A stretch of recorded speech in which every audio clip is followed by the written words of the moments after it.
కరీంనగర్ నడిబొడ్డున ప్రజలకు ఆహ్లాదకరమైన పార్కు అందించాలన్న ఆలోచనతో మల్టీపర్పస్ స్కూల్ పార్కు చేపట్టడం జరిగిందని ఎమ్మెల్యే గంగుల కమలాకర్ తెలిపారు. స్మార్ట్ సిటీ నిధులతోటి అప్పటి ఎంపీ వినోద్ కుమార్ తాను ఆలోచన చేసిన సర్కస్ గ్రౌండ్ పార్కును అద్భుతంగా తీర్చిదిద్దామన్నారు. దానిలో భాగంగానే ప్రజలు ఆహ్లాదమైన వాతావరణం గడిపే విధంగా ఈ పార్కు తీర్చిదిద్దడం జరిగిందన్నారు.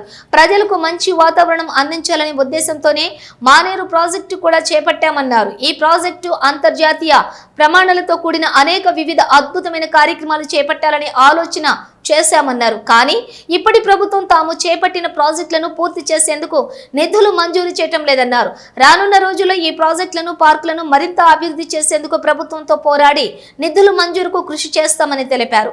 ఈ కార్యక్రమంలో నగర బీఆర్ఎస్ అధ్యక్షులు చెల్లా హరిశంకర్, మాజీ డిప్యూటీ మేయర్ అబ్బాస్ షమీ, మాజీ కార్పొరేటర్లు ఎడ్ల సరిత, అశోక్, గంధి మహేష్, దిండిగాల మహేష్, నాంపల్లి శ్రీనివాస్, కచ్చు రవి, అలీ మరియు బీఆర్ఎస్ నాయకులు తదితరులు పాల్గొన్నారు. నగరాన్ని అన్ని రకాలుగా మనము సుందరీకరణ చేయాలని చెప్పేసి తెలంగాణ ప్రథమ ముఖ్యమంత్రి కేసీఆర్ ఆలోచనకు అనుగుణంగా కరీంనగర్ నగరానికి స్మార్ట్ సిటీ తీసుకురావడం, ఆ స్మార్ట్ సిటీతో పాటు సీఎంఓస్ నిధులు ఇవ్వడం 350 కోట్ల రూపాయలు. దానివల్ల ఈరోజు కరీంనగర్లో ఉన్న 2 పార్కులు అద్భుతంగా తయారు చేసుకున్నాం. ఒకటి సర్కస్ గ్రౌండ్, ఒక ఆర్ట్స్ కాలేజ్ గ్రౌండ్. ప్రజలకు అందుబాటులో ఆహ్లాదకరమైన వాతావరణం ఇవ్వాలని చెప్పి ఆ రోజు నేను ఎమ్మెల్యేగా ఎంపీ గారు వినోద్ కుమార్ ఉన్నప్పుడు ప్రపోజల్ తయారు చేసినాం. స్మార్ట్ సిటీ నిధులను మిస్యూజ్ చేయొద్దు, 2 ప్రజలకు అందుబాటులో ఆహ్లాదకర వాతావరణం అని చెప్పి మంచి అద్భుతమైన పార్కులు తయారు చేసుకున్నాం. అది ఈరోజు దీంట్లో ఫౌంటైన్ కూడా స్టార్ట్ చేసుకున్నాం. ఇంకా చిన్న చిన్న టెక్నికల్ ఇష్యూస్ కూడా సాల్వ్ చేసుకుంటాం. ఈ 2 పార్కుల వల్ల ప్రజలకు సంతోషమైన ఆహ్లాదకర వాతావరణం అందుతుంది. దాంతోపాటు వాళ్ళు వాకింగ్ కూడా చేస్తుంది అనుకోవడంగా ఎలాంటి ఇబ్బంది లేకుండా చేసుకోవచ్చు. దీంతోపాటు కరీంనగర్ మానేరు రివర్ ఫ్రంట్ గొప్ప ప్రాజెక్ట్ తీసుకొచ్చినాం.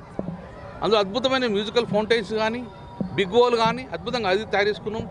అది ఒక్కసారి కంప్లీట్ అయిపోతే భారతదేశంలో ప్రప్రథమంగా బిగ్ ఫౌంటైన్ అది. సౌత్ ఇండియాలోనే ఫస్ట్ టైంగా పెద్ద ఇది రివర్ ఫ్రంట్ సౌత్ ఇండియాని. సో ఇలాంటి గొప్ప గొప్ప ప్రాజెక్టులు తీసుకొచ్చిన క్రెడిట్ ఈరోజు బీఆర్ఎస్ పార్టీ కేసీఆర్ గారికి. నేనున్న ఇప్పుడు పాలకులకు, కేంద్ర ప్రభుత్వం కానీ రాష్ట్ర ప్రభుత్వ పాలకులకు ఒకటి చెప్తున్నాను, నేను తీసుకొచ్చిన ప్రాజెక్టులు కంటిన్యూ చేయండి, ఇక్కడ ఆపకండి. నేను ఏ ప్రాజెక్ట్ తీసుకొచ్చినా ప్రజల కోసం తీసుకొచ్చినాం. ప్రజలకు తెలంగాణ రాష్ట్ర ప్రజలు తెలంగాణ వచ్చినందుకు కరీంనగర్ అద్భుతంగా తీర్చిదిద్దాం. మీరు ఆ ప్రాజెక్టు కంటిన్యూ చేస్తే మీకు మంచి పేరు వస్తుంది. కానీ బీఆర్ఎస్ పార్టీ శాంక్షన్ చేసింది మీరు క్యాన్సిల్ చేస్తుంటే ప్రజల నుంచి తీవ్రమైన వ్యతిరేకత వస్తుంది. కాబట్టి ఏం చేసినా ప్రభుత్వము ప్రజల ఆహ్లాదం కోసం, ఆనందం కోసం చేస్తాం. కాబట్టి ఈ 2 పార్కులను కూడా ఇంకా అద్భుతమైన టెక్నాలజీ యూజ్ చేసుకొని ఇంకా ముందు మంచి డెవలప్ చేస్తాం. దాంతోపాటు డెఫినెట్గా రివర్ ఫ్రంట్ను, అందులో మ్యూజికల్ బిగ్ హోల్ కానీ అవన్నీ కూడా ఇంకా కంప్లీట్ చేసేందుకు డెఫినెట్గా రేపు రాబోయే కాలం ప్రభుత్వం ఒత్తిడి తీసుకొస్తాం. ఆ నిధులు శాంక్షన్ చేసుకొని ముందుకెళ్తాం. Thank you.